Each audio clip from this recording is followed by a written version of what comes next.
back. In this video, we're going to be going over the amazing topic of intuition, and I'll be going into what it is, how to cultivate it, how your environment affects it, and how modern society is slowly transitioning to a more intuitive state. Since intuition is the opposite of logical thinking, it's best to describe it with different experiences. Intuition is when you guess the correct answer. It's when you crack the perfect amount of nuts for your pie. It's when you choose the correct gender at the reveal. It's when you cut into the ripest and juiciest melon. It's when you find success in something you're passionate about. It's when you add just the right amount of salt. The logical definition I came up with was, intuition is when your actions form a subconscious synchronicity with the flow of life, leading to an optimal resolution. There is an outcome in all situations that can lead to greater success.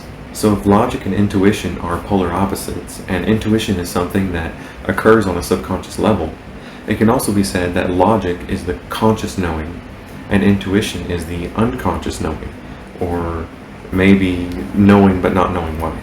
This can also be reflected in quantum physics, with the unconscious being the wave and the conscious being the observed, collapsed particle. They are polar opposites.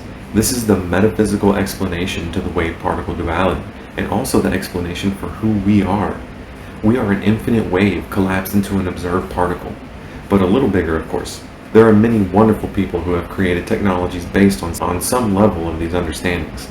Ironically, when you begin to think about intuition, you are transitioning to your logical mind. So how does our architecture reflect our polarity, be it logical or intuitive? The modern home of almost everyone in America has a very simplified design. It's meant to be optimized for efficiency, with all the hard questions answered like heat load and dimensions. So in essence, it creates an environment that has already been figured out. This means that the brain cannot ponder its environment. This type of environment effectively resonates a logical silence with your own mind, which allows the intuitive and creative side of humanity to emerge. The feminine side. All things have both masculine and feminine aspects. Now, think of ancient civilizations. Their architecture was intricate and artistic, and a vast majority of it is unexplainable. They also greatly cultivated their understanding of the sky, their understanding of math and geometry, and many other logical pursuits that echoed through the ages. Their architecture, being beautiful and intricate, invokes the logical side of ourselves, as we want to ponder the meaning of their art and the signs they left for everyone to see.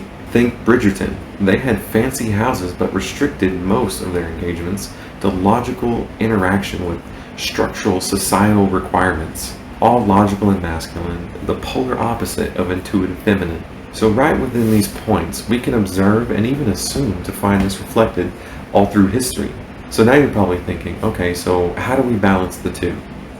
The answer is surprisingly simple. Nature is incomprehensibly infinite. So much so that you cannot help but give up on logic from time to time and begin intuitively looking around and feeling your environment. But because of its infinite nature and creative design, you cannot help but return to ponder logical ideas about its creation or even your own creations. A constant flow of back and forth, creating a harmony between the two hemispheres of the brain. In short, nature is a living hack to rebalancing your intuitive side with your logical side. Literally just existing outside in the world, you begin to cultivate intuition and logic. Creating a space in your home where nature can flourish is a fantastic way to bring this energy into your everyday life. This is also why meditation is so powerful, be it active meditation or passive meditation such as journaling, art, or even yoga. These activities silence the logical thinking side of ourselves and allow for more intuitive insights to subconsciously emerge. They are polar opposites, and clearing your mind is the cheat code to intuition. So if you're someone who finds themselves thinking about external stimuli all the time, or maybe have a hard time trusting yourself, I hope I gave you a good reason to start considering your emotional well-being. Seriously, touch grass.